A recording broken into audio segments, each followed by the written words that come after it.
Halo anak-anak kelas 4, selamat berjumpa dengan Bu Pisa. Pada kesempatan kali ini, Bu Pisa akan menyampaikan materi dari tema 1, Indahnya Kebersamaan, subtema 1, Keberagaman Budaya Bangsaku, pembelajaran 1. Langsung saja ya. Tahukah kamu bahwa Indonesia terdiri atas banyak pulau, suku bangsa, tarian, rumah adat, serta agama? Nah, di sini kita akan belajar tentang budaya-budaya yang ada di Indonesia. Indonesia ini kaya akan suku, bangsa, dan pulaunya itu sangat banyak ya anak-anak. Indonesia terdiri atas berbagai macam suku bangsa dan budaya, namun tetap dalam satu wadah Negara Kesatuan Republik Indonesia atau NKRI. Keberagaman tersebut merupakan anugerah dari Tuhan Yang Maha Esa. Kita wajib mensyukurinya. Berikut adalah bacaan tentang keberagaman budaya Indonesia. Ibu bacakan ya. Pawai budaya. Pawai budaya sangat menarik bagi warga Kampung Babakan. Pawai ini selalu menampilkan keberagaman budaya Indonesia. Udin dan teman-teman tidak pernah bosan menanti rombongan pawai lewat. Tahun ini mereka datang ke alun-alun untuk melihat pawai tersebut. Kakek Udin pun terlihat sabar menanti. Terdengar suara rombongan gendang yang menandakan rombongan pawai semakin dekat. Di barisan pawai terdepan terlihat rombongan dari Maluku. Rombongan laki-laki mengenakan kemeja putih, jas merah, dan topi tinggi dengan hiasan keemasan. Rombongan perempuan mengenakan baju cele. Baju ini terdiri dari atasan putih berlengan panjang serta rok yang lebar. Langkah mereka diiringi oleh suara tifa, alat musik dari Maluku. Bunyinya seperti gendang, namun bentuknya lebih ramping dan panjang. Budaya Maluku sangat unik dan menarik. Budaya Bali terkenal karena bunyi musiknya yang berbeda. Rombongan dari Bali membunyikan alat musik daerahnya. Cengceng namanya. Alat ini berbentuk seperti dua keping simbal yang terbuat dari logam. Nyaring bunyinya ketika kedua keping ini dipadukan. Rombongan dari Bali diikuti oleh rombongan dari Toraja. Wanita Toraja memakai pakaian adat yang disebut baju poko. Rombongan laki-laki menggunakan pakaian adat yang disebut sepa talung buku. Rombongan Toraja membunyikan alat musik khas mereka. Papompang namanya. Alat musik ini berupa suling bambu besar yang bentuknya seperti angklung. Unik bentuknya, unik pula bunyinya. Budaya Toraja sangat menarik untuk dipelajari. Udin dan teman-teman senang melihat pawai budaya. Selalu ada hal baru yang mereka perhatikan setiap tahun. Pakaian adat dari berbagai suku di Indonesia selalu menyenangkan untuk diamati. Benar kata ibu. Kebudayaan Indonesia memang sangat beragam, kaya dan mengagumkan. Nah, itu tadi bacaan dari pawai budaya yang dilihat Udin dan teman-temannya.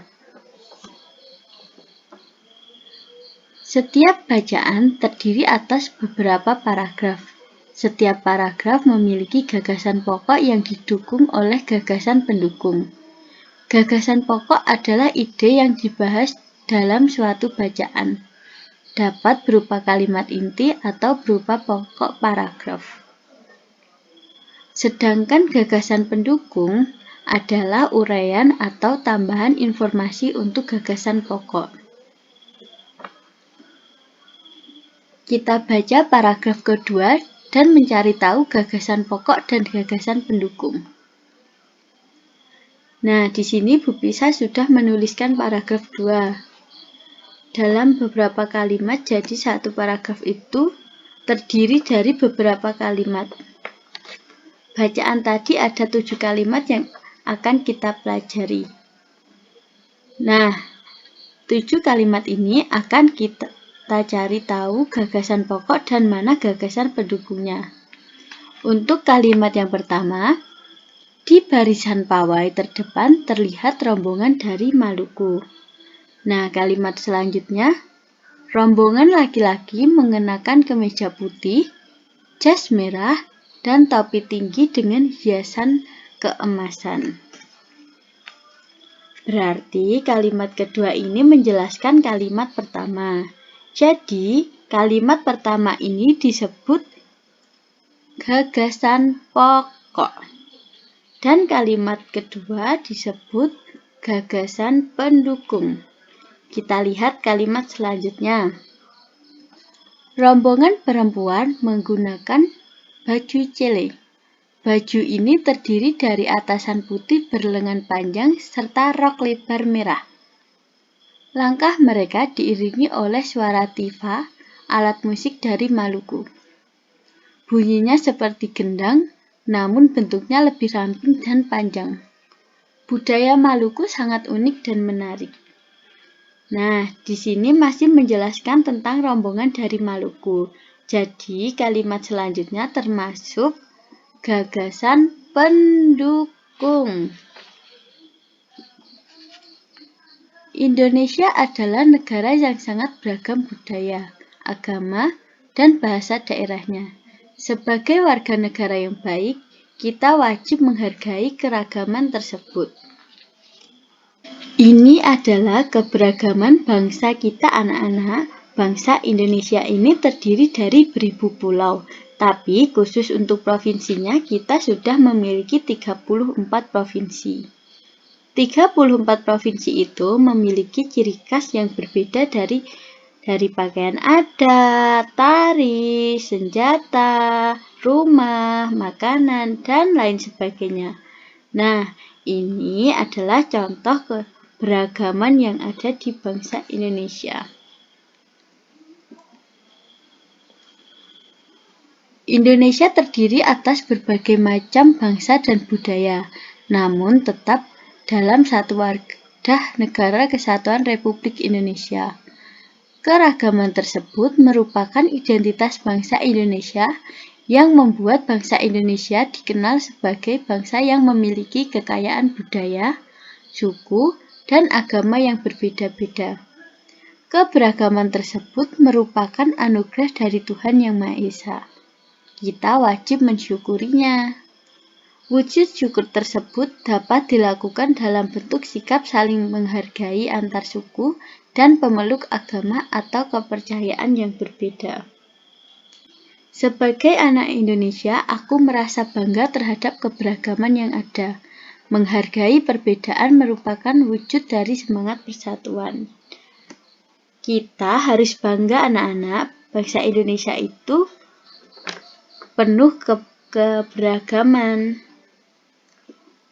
Nah, di sini ada alat musik dari berbagai macam provinsi yang ada di Indonesia. Nah, kita bisa baca ini. Selain kaya akan budaya, tarian, dan makanan khas daerah, Indonesia juga kaya akan jenis alat musik.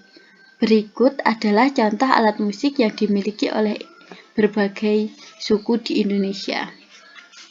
Cara memainkannya berbeda-beda. Kecapi yang berasal dari Jawa Barat dimainkan dengan cara dipetik. Angklung yang berasal dari Jawa Barat dimainkan dengan cara digoyangkan. Saluang yang berasal dari Sumatera Barat dimainkan dengan cara ditiup. Jadi ditiup seperti suling itu ya. Kendang yang berasal dari Jawa Barat dan tifa dari Papua dimainkan dengan cara dipukul. Tuhan Yang Maha Esa menganugerahkan kita indera pendengar. Melalui indera ini kita dapat mendengar dan menikmati karya seni budaya yang beragam. Segala macam bentuk bunyi berasal dari benda yang bergetar. Getaran dari suatu benda akan mengakibatkan udara di sekitar bergetar.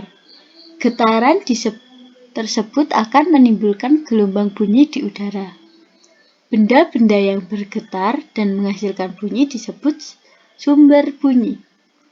Bunyi dapat merambat melalui benda padat, cair, dan gas.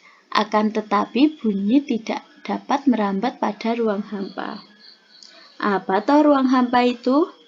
Ruang hampa itu ruang yang tidak ada udaranya. Mengapa?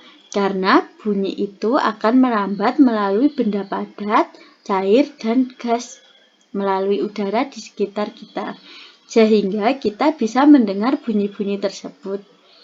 Jika tidak ada udara di sekitar, otomatis kita tidak akan bisa mendengar bunyi tersebut. Sekian materi yang bisa Bu Pisa sampaikan.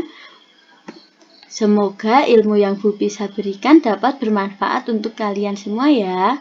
Apabila dalam menyampaikan materi ada tutur kata Bu Pisa yang kurang berkenan, Bu Pisa mohon maaf. Terima kasih dan sampai jumpa.